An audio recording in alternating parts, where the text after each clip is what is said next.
இந்த முரளி 22/7/2024 காலை முரளி. ஓம் சாந்தி. பாப்தாதா மதிமன். இந்த 22ஆம் தேதி முரளியில் பகவான் குழந்தைகளை பார்த்து, இனிமையான குழந்தைகளே, தேகி அபிமானி ஆனீர்கள் என்றால் சீத்தளமானவர்களாகி விடுவீர்கள்.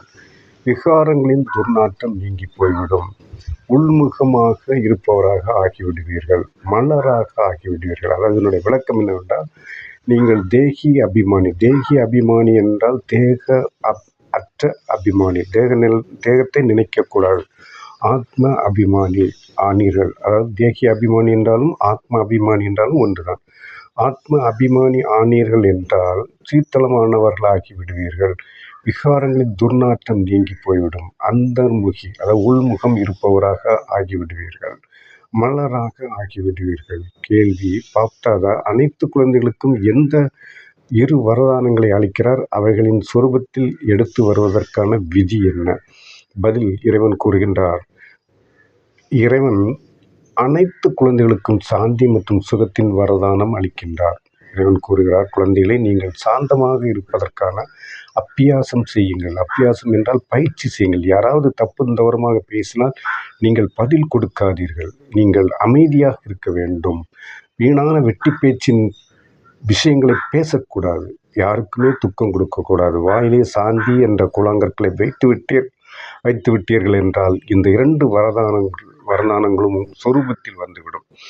என்ன சொல்ல பாருங்க, ரொம்ப அருமையாக சொல்ல. அதாவது யாராவது தப்பும் தவறுமாக பேசினால் நீங்கள் பதில் கொடுக்காதீர்கள். நீங்கள் அமைதியாக இருக்க வேண்டும். வீணான வெட்டி பேச்சின் விஷயங்களை பேசக்கூடாது.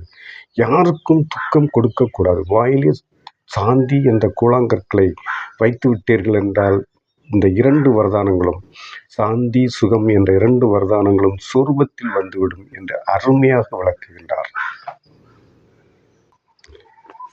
இறைவன் நமக்கு சக்தியை கொடுக்கின்றார். அதாவது இந்த வாணியை படிக்க படிக்க படிக்க படிக்க படிக்க நமக்கு சக்தி, எனர்ஜி கிடைக்கின்றது. அதை இறைவன் கொடுக்கின்றார். அதை அனுபவித்தால் தான் தெரியும். அனுபவிக்க வேண்டும். படித்து அனுபவித்தால் தான் தெரியும். துக்கங்கள் எவ்வளவு பெரிய துக்கங்கள் வந்தாலும் அந்த துக்கத்தை நீக்கி இனிமையான மகிழ்ச்சியான வாழ்க்கையை கொடுக்கின்றார். இன்றைய கேள்வி பதிலை முடித்து விட்டேன். வரதானத்தை பார்ப்போம். அதாவது தாரணைக்கான முக்கிய சாரம்: தந்தையிடம் ஆசீர்வாதம் அல்லது கிருபை வேண்டக்கூடாது. அதாவது தந்தையிடம் கருணை கேட்க வேண்டாம். தந்தை ஆசிரியர் குருவை நினைவு செய்து தங்கள் மீது தாங்களே கிருபை புரிய வேண்டும்.